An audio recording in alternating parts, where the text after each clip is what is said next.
اما بعد فاعوذ باللہ من الشیطان الرجیم بسم اللہ الرحمن الرحیم. میرے معزز اساتذہ کرام اور ہم مکتب ساتھیوں، السلام علیکم.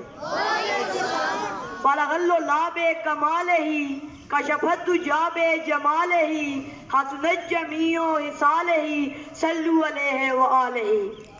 آج مجھے جس موضوع پر لب کشائی کا موقع ملا ہے وہ ہے آمد خاتم النبیین صلی اللہ علیہ وآلہ وسلم. فرشتہ تھا نہ آدم تھے، نہ ظاہر تھا خدا پہلے. فرشتہ تھا نہ آدم تھے، نہ ظاہر تھا خدا پہلے. بنے ساری خدائی سے محمد مصطفیٰ پہلے. جناب صدر، آج سے 1400 سال پہلے عرب کی سرزمین پر وحشت کی رات چھائی ہوئی تھی. تمدن کی صبح بھی جلوہ گر نہیں ہوئی تھی. ہر طرف انتشار تھا. انسان اور انسان کے درمیان لڑائی تھی، جنگ و جدل اور لوٹ مار تھی. کمزور لوگ طاقتور لوگوں کے سامنے سجدہ ریز ہوتے تھے. تہذیب کی شمعیں بجھ چکی تھی. الغر زمینی بادشاہ خود کو خدا بنا بیٹھے تھے. تمام عالم امکا پر شب کا پہرا تھا. تمام عالم امکا پر شب کا پہرا تھا. طلوع صبح سے پہلے محروم تھی نگاہ بشر. صاحب صدر، یہی وہ حالات تھے کہ جب مکہ میں سیدہ آمنہ کے گھر ساقی کوثر کی آمد ہوئی.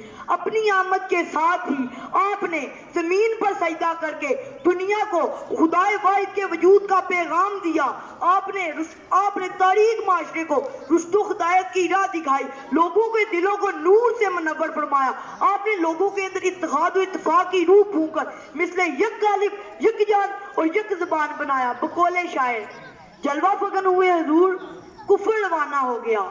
جلوہ فگن ہوئے حضور کفر روانہ ہو گیا. جس کے حضور ہو گئے اس کا زمانہ ہو گیا. حاضرین اللہ اکبر، یا رسول اللہ. اب جاریہ. حاضرین محفل، آپ کی نبوت و رسالت جامع اور ہماگیر ہے.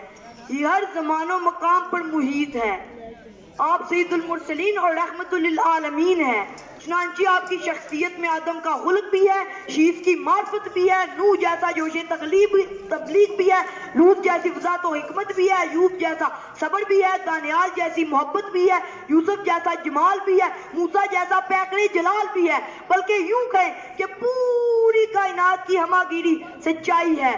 حاضرین محفل، آپ کی بعثت کا مقصد، آپ کی نبوت و رسالت کی دعوت، آپ کی حیات طیبہ کا درس اور آپ کی سیرت پاک کا تقاضا یہ ہے کہ ہم آپ پر پختہ اور غیر متزلزل ایمان رکھتے ہوئے آپ کی کمال اوقات و قیر و تعظیم کریں کہ یہی راستہ کامیابی و کامرانی کی طرف جاتا ہے.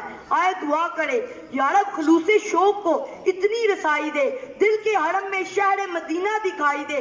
تنگ آ گئی ہے قید عناصر سے زندگی، زنجیریں صبح و شام سے مجھ کو رہائی دے.